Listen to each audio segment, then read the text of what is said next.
since when do you need to pass a statute, America, to enforce statutes? Does that make any sense? When laws are passed, you comply with the law. You don't need to pass a law that tells you to comply with the law. What am I talking about? We have immigration laws that have been built up over decades. Many, many, many decades. Laws that have been debated, amended, eliminated, new laws, debated, amended. We call them the law of the land. Congress passed them. Past presidents signed them. They're the law. Under the Constitution, the Take Care Clause, a president is required to comply with the law. Joe Biden comes into office. He doesn't issue 20, 30, 40, 50, 60 executive orders. He issues over 90 that affect directly and indirectly our law when it comes to immigration. And the purpose of the executive orders are to eviscerate federal immigration law, to reinterpret them in ways to make them nonsensical and inapplicable. That is a constitutional violation. Nonetheless, putting such a big issue aside, the idea that Congress needed to pass a law, a bipartisan law with about 2 or 3 Republicans supporting it, a bipartisan law with 2 or 3 Republicans supporting it, in order to, I guess, breathe life back into the already existing law, is a damnable lie. Joe Biden is a lowlife. He is detestable. He is a dangerous man. He always has been. He's unfit for any public office. He seeks power for power's sake and for profit. His reprobate son, who paid for sex, prostitutes, in many cases, they're sold into slavery, who was a drug addict, who illegally purchased a gun. Is there anything this guy didn't do? He's a chip off the old block. That's what he is. And who can forget his daughter's diary, which he does not deny, where Daddy Joe would take showers with his daughter. I have a daughter. I never took showers with my daughter. How sick is this guy?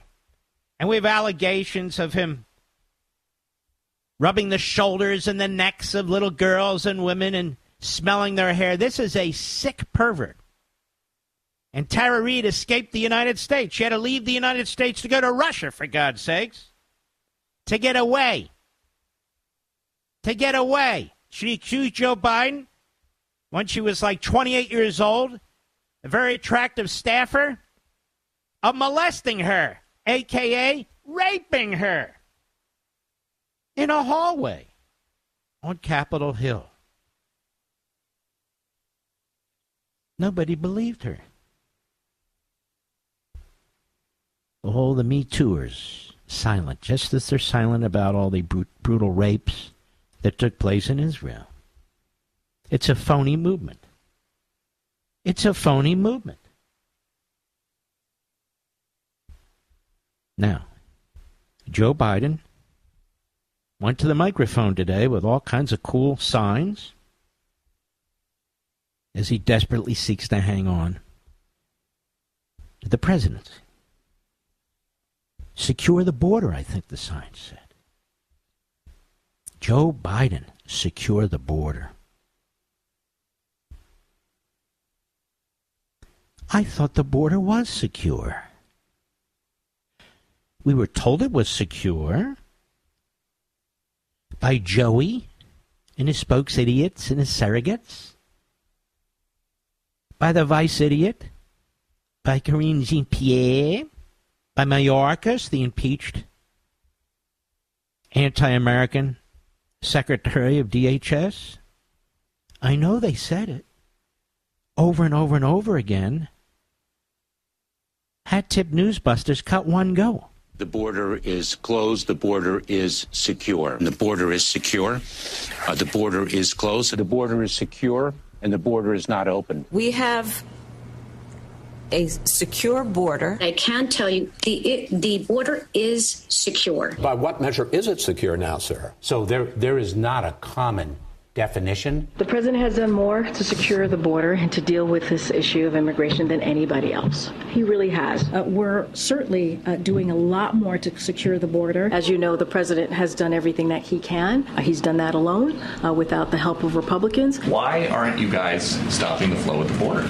We are stopping the flow at the border. Secretary Mayorkas, do you continue to maintain that the border is secure? Yes, and we are working day in and day out to enhance its security. The removal of Title 42 does not mean the border is open. The border is secure, but we also have a broken immigration system. We have done a lot of work here to fix this system. I think the message is, in fact, not to come to the border. I don't think the more than 1.5 million people who have been removed or expelled from the border would consider the border open. Somebody walks into Texas or Arizona unvaccinated, they're allowed to stay.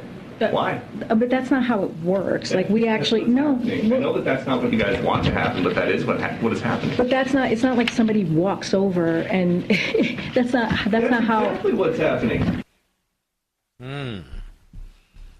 Wow.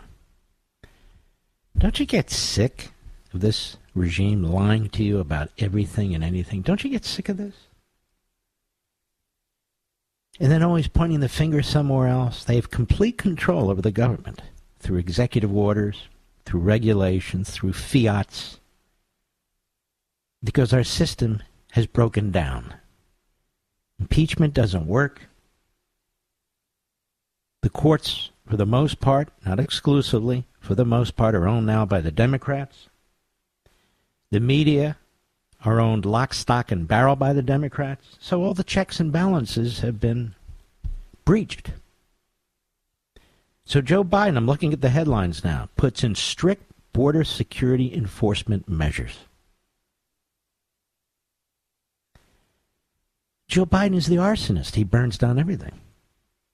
He burned down the secure border and the wall and the existing immigration laws. Those immigration laws, by the way, America, they haven't been repealed. Congress didn't repeal them. Congress didn't replace them. They're still there. All he had to do is sign an executive order repealing all of his executive orders, and then the law would be enforced. But he won't enforce the law. He's more than happy to blithely violate the Constitution of the United States. Now, if we had real reporters, they would report exactly what I'm saying. But we don't have real reporters. We have a conga line of freaks, frauds, and phonies. Now, here we have Breitbart, Neil Monroe.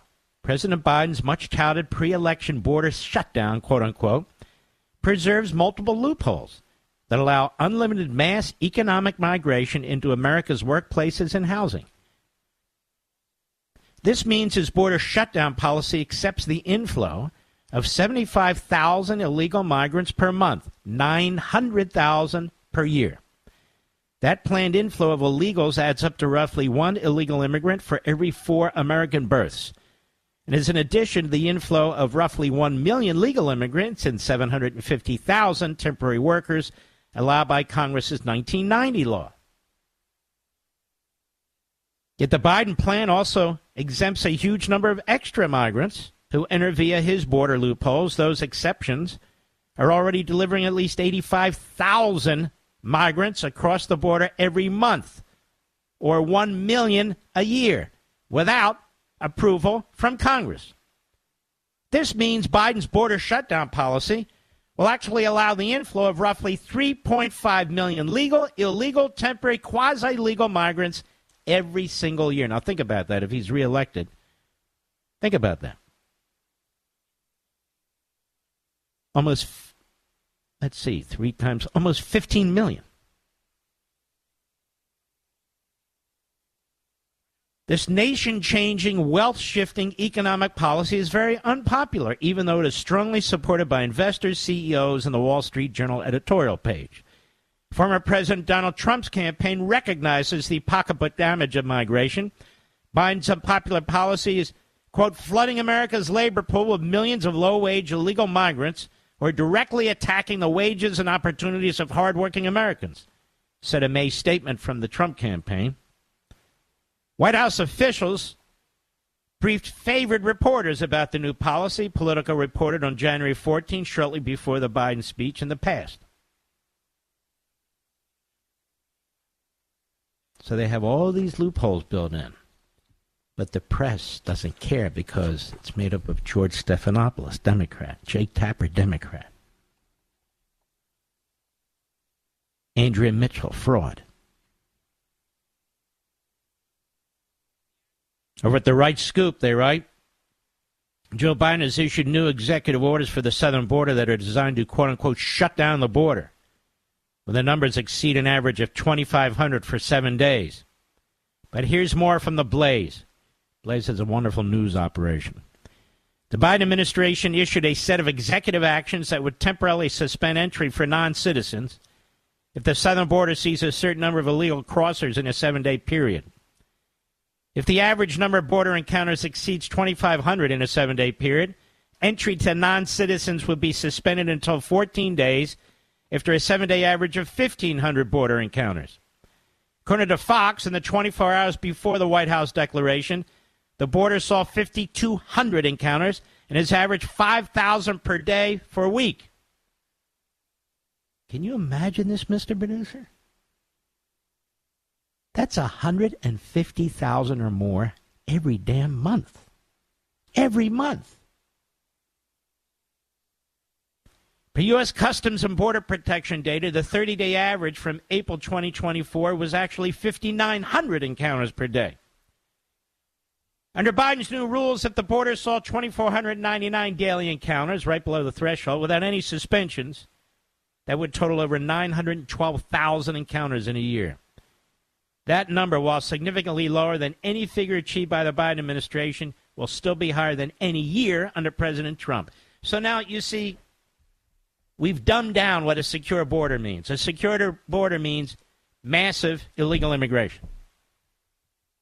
We've dumbed down what a tolerable number is. 1 million a year.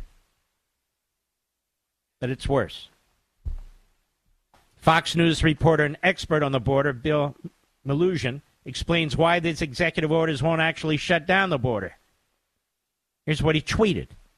In no way can Biden's executive order be described as shutting down the border. It bans asylum to some illegal crossers, with some exceptions. It does not stop or slow up to the 1,500 migrants per day released into the U.S.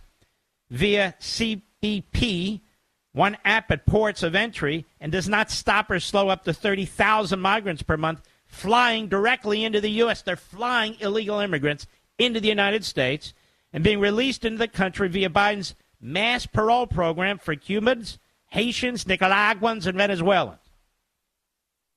It doesn't even apply to the affirmative steps Biden's taking to bring illegal immigrants here. And next, of course, peaceful Palestinians from Gaza to join the other peaceful Palestinians in our streets attacking Jews and other Americans. Unaccompanied children, minors, are exempt from the order. Got that?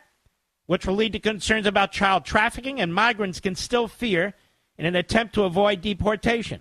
Also, asylum has already been banned for most migrants who cross illegally since the end of Title 42 last year. That hasn't stopped them from coming. Highest numbers in recorded history. End of 2023. But there has been no explanation as to how the administration will be able to begin the mass removals of migrants coming from another hemisphere with governments that don't cooperate with the U.S. And we have no place to hold them in order to deport them. This is all a sham. It's a Potemkin immigration policy. The media will tout it with their headlines because they want Biden to win. Biden is a sleazeball. His family is scum. That's right, I said it, and I mean it.